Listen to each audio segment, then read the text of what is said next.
Bonjour et bienvenue dans ce nouveau journal de la mobilité tech. Alors que la Chine monte en puissance, que l'Europe ne sait plus comment se dépêtrer de décisions discutables, et que Tesla nous prépare, à mon avis, plusieurs grosses surprises, les bonnes idées techniques commencent aussi à pointer le bout de leur nez en production. On va parler de tout cela dans cet épisode. De plus, cette émission va un peu casser les habitudes, puisque les rubriques concept et histoire ont une furieuse résonance dans l'actualité.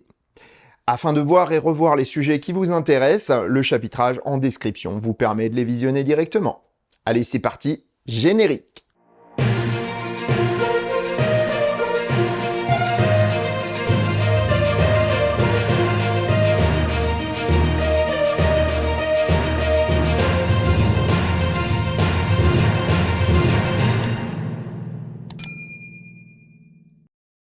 Pour commencer ce journal, je tiens à remercier encore une fois toutes les personnes qui m'envoient des messages pour me donner des idées ou attirer mon attention sur un sujet ou un véhicule. Mention spéciale pour Bertrand, Rodolphe, Marc et Jade, dont les messages m'ont soit donné l'idée, soit étoffé le contenu de plusieurs sujets de cette émission.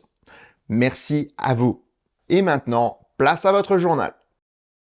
Il y a quelque temps déjà, Ford avait levé le pied sur la production et la vente de ses modèles électriques pour des raisons d'investissement et de rentabilité. À l'époque, j'avais suggéré que c'était pour mieux préparer l'avenir. Et une indiscrétion sortie dans la presse américaine semble bien le confirmer. Si Ford n'était pas le dernier constructeur à se lancer dans l'électrification de ses produits, il n'en était pas moins un constructeur traditionnel.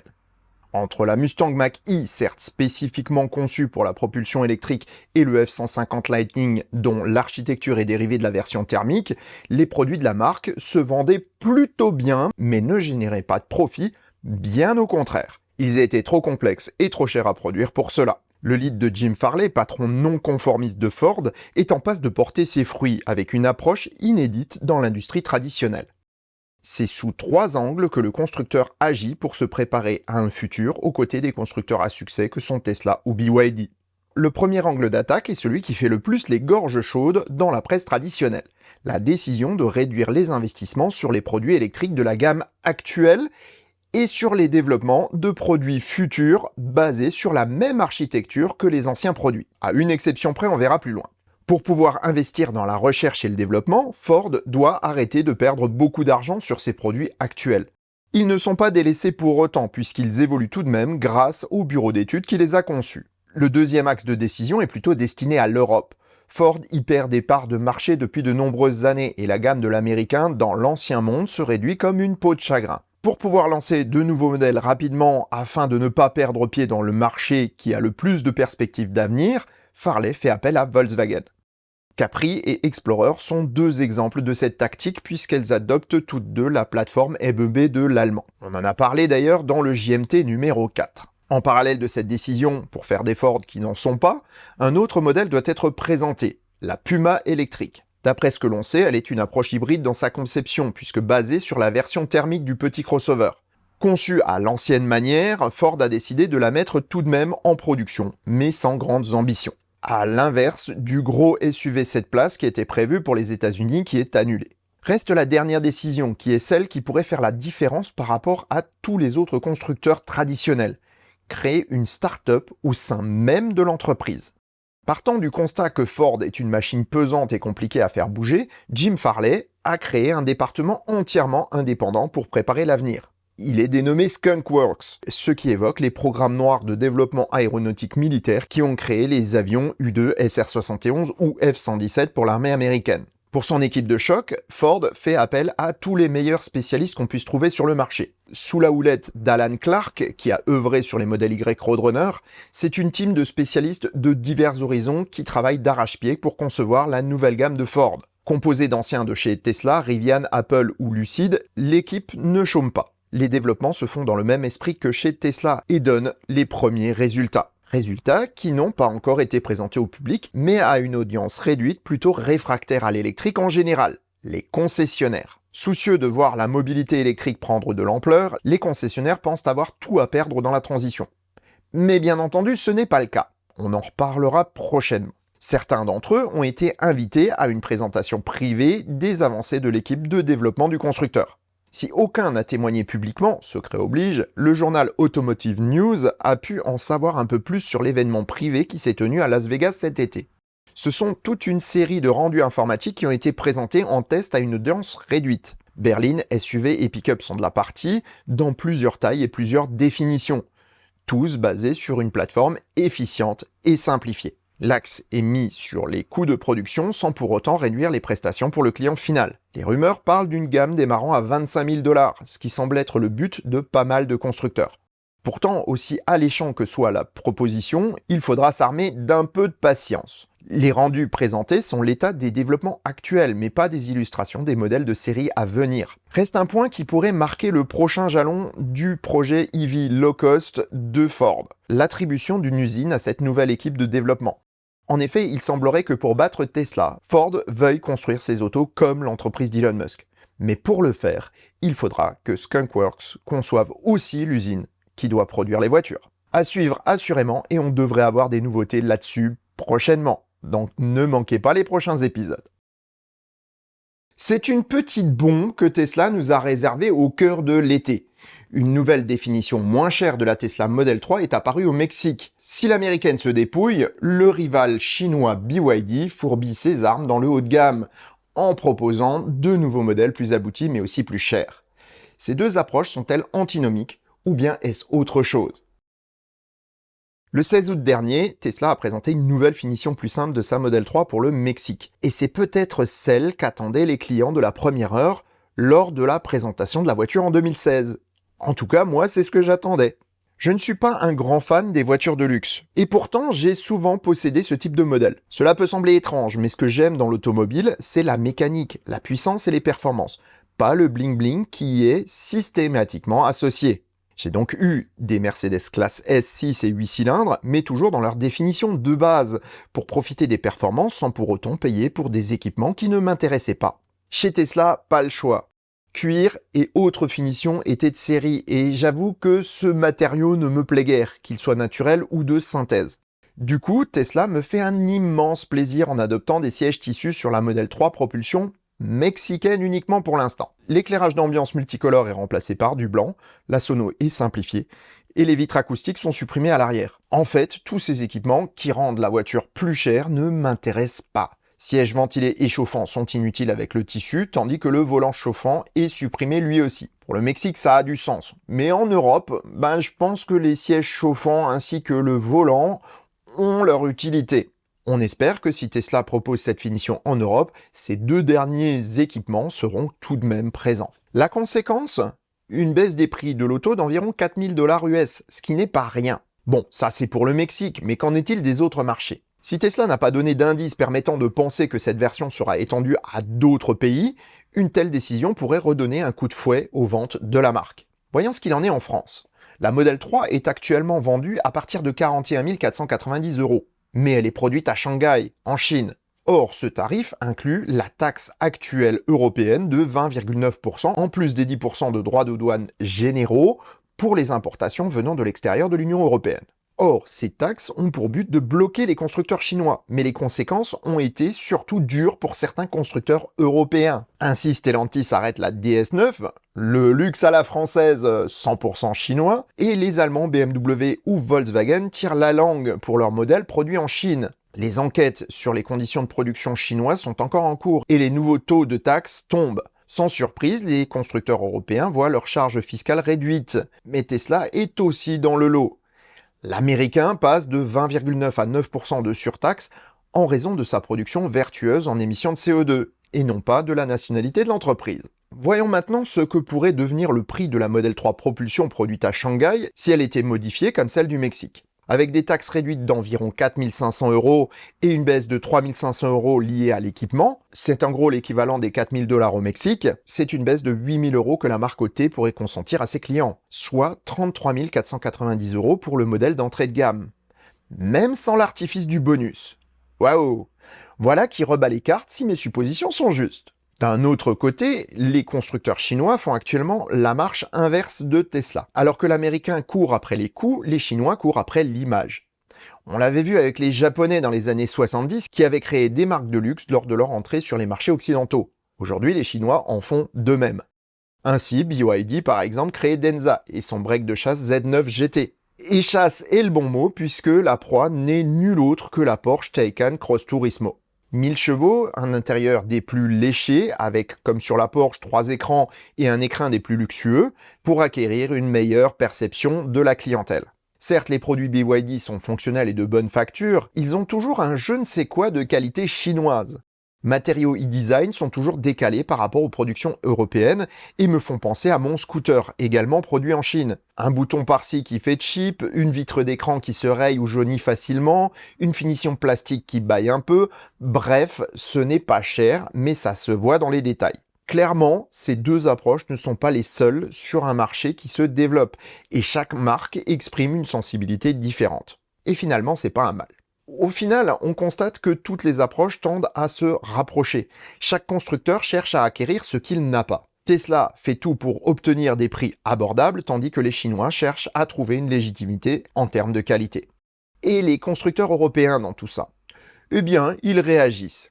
Avec un temps de retard de plus en plus important, mais cela ne risque pas de s'arranger si l'Europe continue à leur faire des fleurs. Nous restons en Chine pour le prochain sujet. La mise en redressement judiciaire de Hi-Fi, constructeur chinois de supercars, fait les gros titres ces derniers temps. Mais en serait-il de même s'il s'agissait d'un constructeur de voitures thermiques? De loin en loin, depuis le mois d'avril dernier, plusieurs publications automobiles ou tech reviennent régulièrement sur la prochaine faillite du petit constructeur chinois Hi-Fi, ou Hi-Fi, j'en sais rien. Je le prononcerai Hi-Fi, je pense que c'est comme ça que ça sonne le mieux. La production du petit constructeur de supercars est en pause depuis février et l'entreprise peine à payer ses salaires. Pour ne rien arranger, elle subit les foudres de Faraday Future, autre marque plus que confidentielle, perpétuellement en délicatesse avec ses finances, pour la ressemblance troublante entre la FF91 et la Hi-Fi X, aussi bien pour l'aspect que pour la technique. Bref, Hi-Fi va mal, et certains vont même jusqu'à crier haut et fort que c'est emblématique de toute l'industrie de la voiture électrique en Chine ou même ailleurs.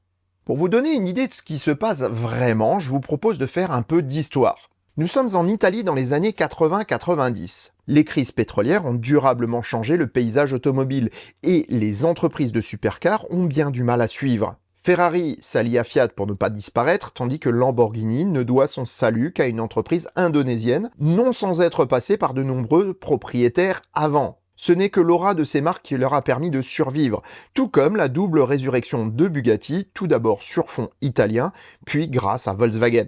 Voyons maintenant le cas d'une marque qui n'avait pas cette aura. Cizeta. Peu d'entre vous s'en souviennent, mais elle a produit une très intéressante supercar, la V16T. Créée en 1984 par d'anciens de Lamborghini et par le compositeur Giorgio Moroder, la marque a du mal à vendre ses autos pourtant plus élaborées et performantes que la Lamborghini Diablo de l'époque. De 1991 à 2003, seule une douzaine de V16T sont produites et la marque disparaît sans que personne ne s'en préoccupe. Eh bien, Hi-Fi est de la même trempe.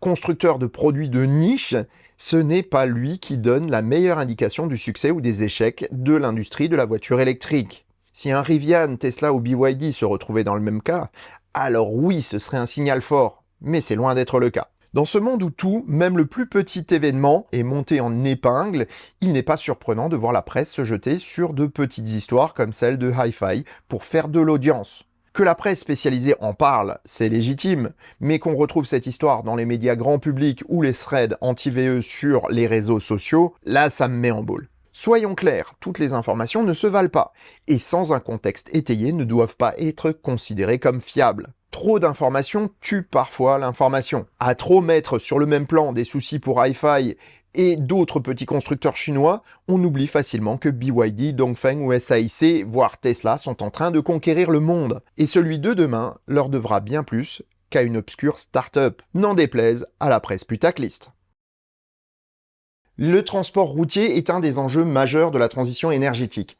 Camions à hydrogène ou électriques sont sur le devant de la scène. Mais en fait, ils sont probablement déjà dépassés depuis des décennies.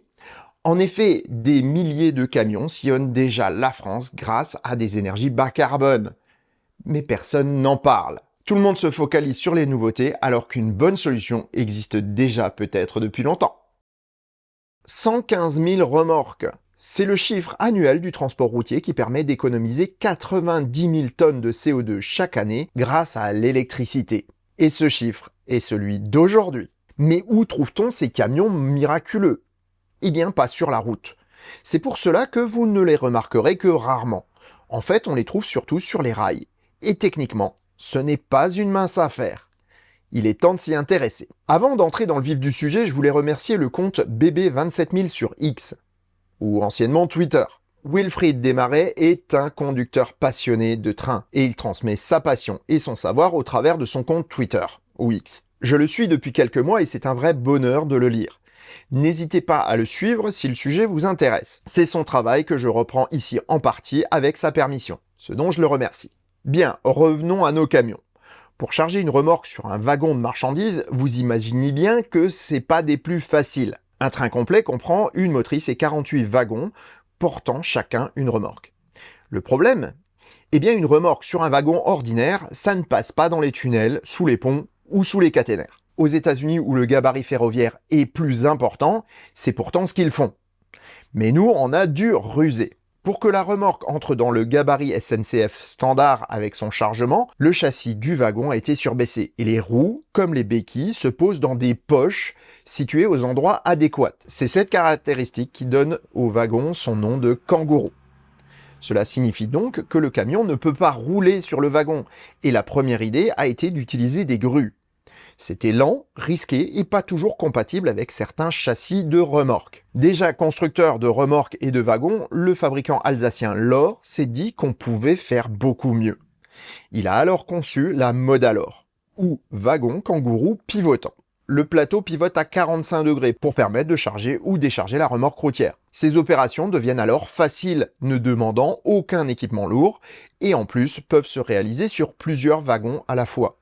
C'est simple, rapide et sûr. En utilisant ce type de transport, c'est 1 kg de CO2 par kilomètre parcouru qui est économisé par remorque. 99% des remorques du marché sont compatibles et les économies réalisées sont de l'ordre de 10 à 15% sur le coût du transport. Voilà qui permet de concurrencer les compagnies de transport des pays de l'Est au coût de main-d'œuvre largement plus bas.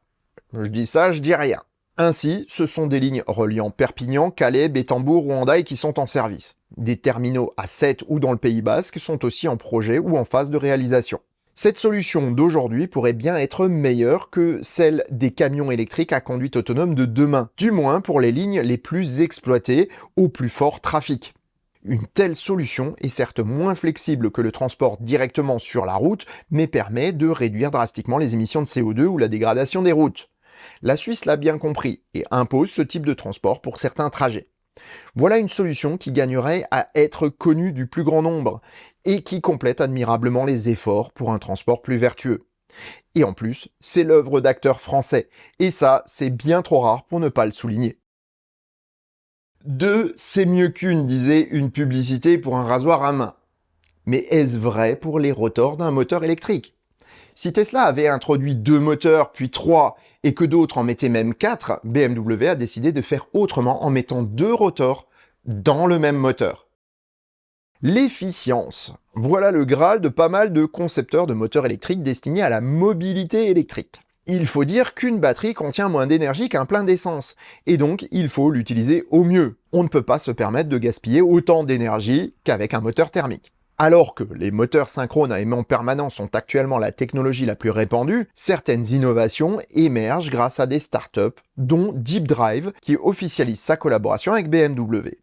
Contrairement à Ford, qui a décidé de développer ces technologies en interne, l'Allemand a créé le BMW Startup Garage. Ce département étudie les travaux des startups et sélectionne celle avec laquelle collaborer pour créer les futurs BMW. Pour Deep Drive, toute jeune entreprise créée en 2021 à Munich, il était temps de concevoir un moteur plus efficient, sans pour autant changer totalement la technologie. Ils ont ainsi développé un moteur à aimant permanent disposant de 2 rotors, l'un à l'intérieur du stator et l'autre à l'extérieur. Reliés entre eux, ces 2 rotors délivrent plus de couple qu'un moteur classique et économisent des aimants à performance égale. Avec des onduleurs à carbure de silicium, l'efficience est au rendez-vous. On a un encombrement et des coûts de production réduits. Le refroidissement serait aussi simplifié et rendrait le moteur utilisable dans 2 configurations, soit comme moteur roue, soit en moteur inboard. Grâce à ce système, les futurs BMW pourraient être plus abordables et faciles à produire, ce qui va dans le bon sens. En revanche, les inconvénients des moteurs synchrones à aimant permanent ne sont pas supprimés pour autant. Au régime, le champ magnétique des aimants interfère avec celui du stator, et donc l'efficience à haute vitesse en sera affectée. En faisant mes recherches, je suis tombé sur un autre moteur à double rotor qui pourrait bien permettre d'aller plus loin. En 2015, une recherche de la Shandong University à Jinan, en Chine, démontre qu'un moteur à induction peut être dopé par un rotor à aimant permanent. Revenons rapidement aux bases. Un moteur à induction est asynchrone.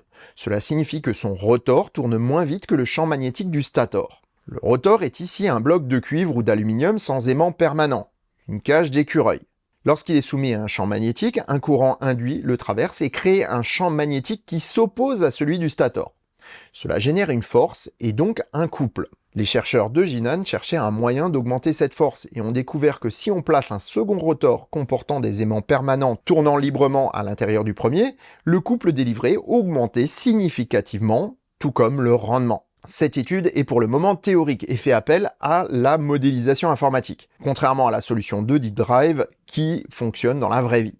Les recherches dans le domaine des moteurs est au moins aussi importante que celle liée aux batteries, car pour une voiture plus efficiente, c'est toute la chaîne de perte de fonctionnement qu'il faut prendre en compte. En conclusion, toutes ces innovations sont importantes pour l'avenir, et la jeunesse de la technologie de la voiture électrique laisse présager de grands progrès à venir, contrairement au moteur thermique qui est arrivé en bout de développement. Comme quoi, pour les passionnés de technologie, la transition énergétique est une nécessité pour continuer d'innover afin d'offrir au monde des avances significatives.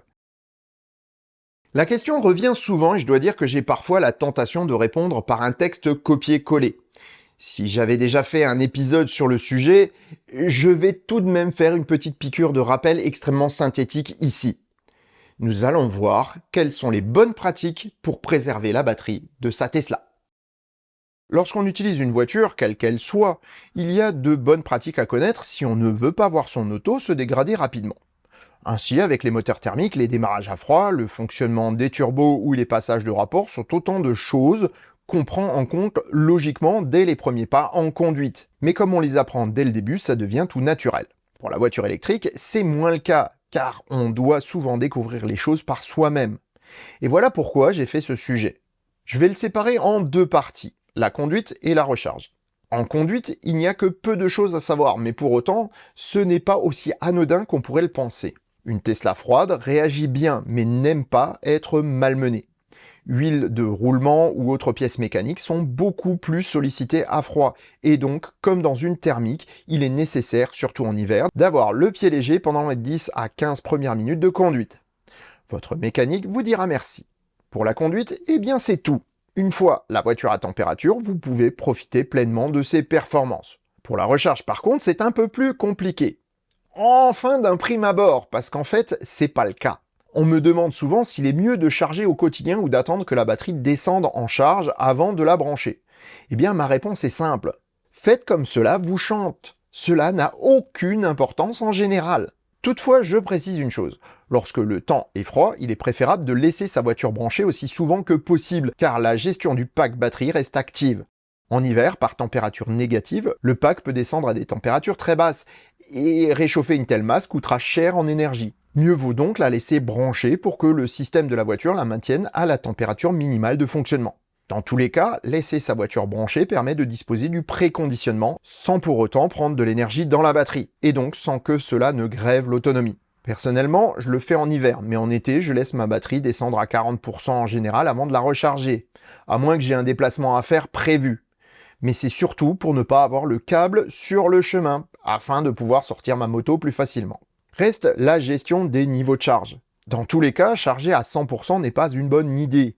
Surtout lorsque la voiture restera plusieurs heures ou plusieurs jours ainsi.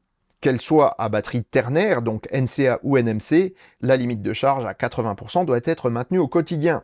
Tout comme pour les chimies, lithium, fer, phosphate, aussi appelés LFP. Et oui, pour ces dernières, recharger une fois par semaine à 100% est nécessaire à la bonne santé des cellules et au calibrage du BMS. Mais il est préjudiciable de le faire tous les jours, surtout si on laisse sa batterie à 100% chaque nuit. vous conseille donc de charger à 100% le jour où vous savez que vous devez vous déplacer et à 80% le reste de la semaine si vous n'avez pas besoin de toute l'autonomie.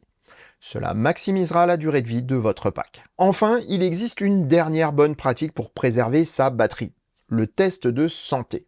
Certaines Tesla, modèle 3, Y, S ou X de dernier modèle, ont le mode service permettant de tester la batterie, mais aussi de recalibrer le système de gestion. Laissez descendre votre niveau de charge au plus bas et activez le mode service. Vous pouvez alors faire un test de santé de la batterie. La voiture déchargera la batterie au maximum et rechargera à 100%. Une fois le test fini, pensez à rouler rapidement après la charge. Cette opération calibre le BMS et c'est bien pratique. Pour ceux qui ont cette fonctionnalité, n'hésitez pas à y avoir recours 2 ou 3 fois dans l'année. Ce ne sera que bénéfique.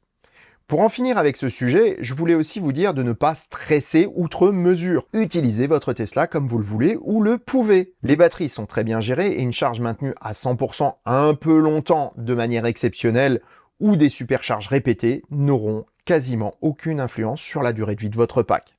En appliquant les bonnes pratiques régulièrement, ces infractions au règlement n'auront aucune conséquence et donc ne génèrent pas plus de stress que de faire attention à mettre le bon carburant dans votre auto à essence. Comme quoi, définir une chose comme compliquée ou comme simple, c'est juste une question d'habitude.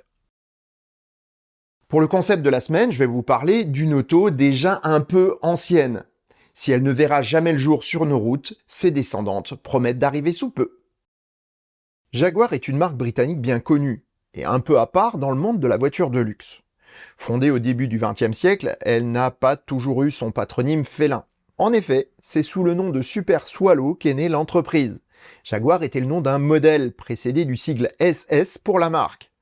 Après la Seconde Guerre mondiale, vous imaginez sans peine que ces 2 lettres accolées n'avaient pas bonne presse. Et donc Jaguar est devenu le nom de la marque de Coventry. De tout temps, Jaguar se voulait une marque de luxe et de sport, mais accessible à un large public. Depuis la reprise de l'entreprise par le groupe indien Tata, Jaguar se cherche, mais une constante est tout de même là.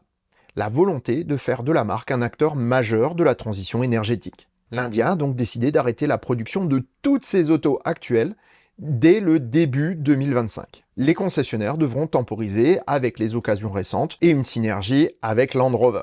Jaguar se donne le temps de présenter et de commercialiser sa nouvelle GT toute électrique basée sur les projets illustrés par la Vision Gran Turismo SV de 2020. Si le concept donne des caractéristiques et un look ébouriffant, la voiture de série sera un peu plus sage.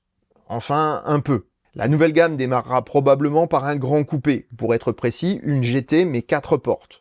D'après les informations parcellaires disponibles à ce jour, l'auto se dote d'une puissance de 575 chevaux et d'une autonomie WLTP de 640 km, soit rien de bien exceptionnel.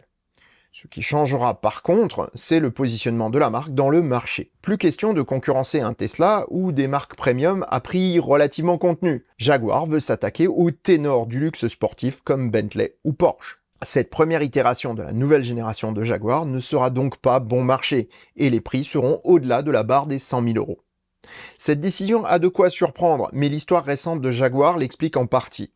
Avec des ventes quasiment divisées par 3 au cours des 5 dernières années, les modèles Jaguar ne pouvaient plus être rentables. En passant au luxe plus haut de gamme, ces volumes sont compatibles avec une rentabilité permettant de garder la marque en vie sur le long terme. Finalement, les Vision Gran Turismo de Jaguar auront bien une descendance, mais avec une mutation d'ADN peut-être pas du goût de tout le monde. Ce n'est sûrement qu'un mauvais moment à passer avant que Jaguar ne redevienne ce qu'elle était naguère, une sportive de luxe au prix d'un simple premium. Espérons-le en tout cas.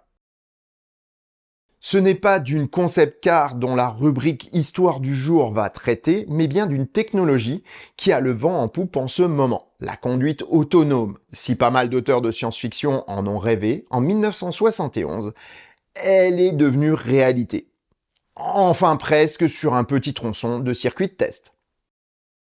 C'est le 2 décembre 1971 que le correspondant au Royaume-Uni de la chaîne canadienne CBC News fait un rapport sur une présentation étonnante.